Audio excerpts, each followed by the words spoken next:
Jabłoń domowa jest drzewem z rodziny różowatych. Jako gatunek uprawny powstał przez skrzyżowanie różnych dzikich gatunków jabłoni, prace hodowlane, krzyżowanie odmian.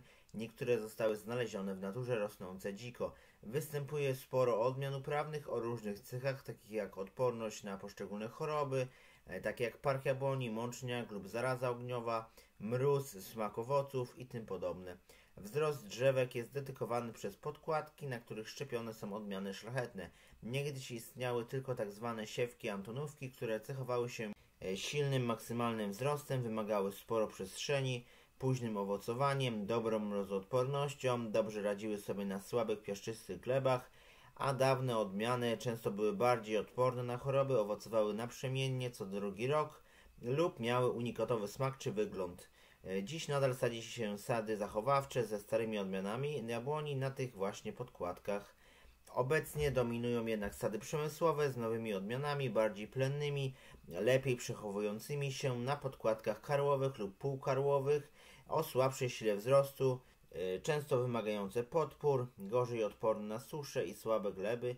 Jabłonie należą do najpopularniejszych drzew owocowych na świecie, nie należą do trudnych w uprawie, są jednymi z najlepiej przystosowanych drzew owocowych do polskiego klimatu. Co prawda wiele zależy od odmiany, niektóre rosną i obficie owocują bez jakiejkolwiek ingerencji, inne wymagają pielęgnacji, stałych oprysków, cięcia i tym podobnych. W przypadku jabłoni możliwe jest zapylenie własnym pyłkiem, np. ananas berżenicki. Jest to ananas berżenicki, zwykle jednak potrzebny jest pyłek od innego drzewa. Należy zatem mieć w pobliżu co najmniej dwie różne odmiany, które są ze sobą, można powiedzieć, kompatybilne i będą wzajemnie się zapylać, np. oliwka żółta i antonówka zwykła.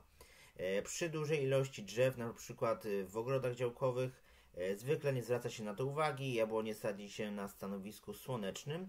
Dobrze, jeśli jest osłonięte od wiatru, kwiaty mogą marznąć podczas wiosennych przymrozków, choć niektóre odmiany dobrze znoszą takie przymrozki. Przed sadzeniem warto jest użyźnić glebę kompostem lub obornikiem.